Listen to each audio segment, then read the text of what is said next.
రాజకీయాల నుంచి తప్పుకుంటున్నాను. రాజ్యసభ సభ్యత్వానికి రేపు 25వ తారీఖున రాజీనామా చేస్తున్నాను. ఏ రాజకీయ పార్టీలోనూ చేరడంలేదు. వేరే పదవులో, ప్రయోజనాలో లేక డబ్బులో ఆశించి రాజీనామా చేరడంలేదు. ఈ నిర్ణయం పూర్తిగా నా వ్యక్తిగతం. ఎలాంటి ఒత్తిళ్లు లేవు. ఎవరూ ప్రభావితం చేయలేదు. 4 దశాబ్దాలుగా, 3 తరాలుగా నన్ను నమ్మి ఆదరించిన వైఎస్ కుటుంబానికి రుణపడి ఉన్నాను. 2 సార్లు రాజ్యసభ సభ్యుడిగా అవకాశం ఇచ్చిన జగన్ గారికి, నన్ను ఇంతటి ఉన్నత స్థాయికి తీసుకెళ్లిన భారతమ్మ గారికి సదా కృతజ్ఞుడిని. జగన్ గారికి మంచి జరగాలని కోరుకుంటున్నా.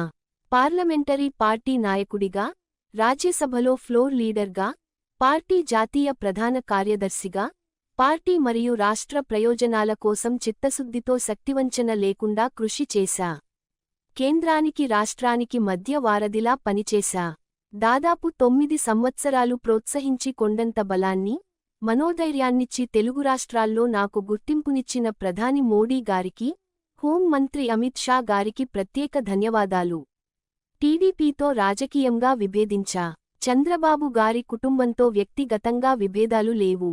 పవన్ కళ్యాణ్ గారితో చిరకాల స్నేహం ఉంది. నా భవిష్యత్తు వ్యవసాయం.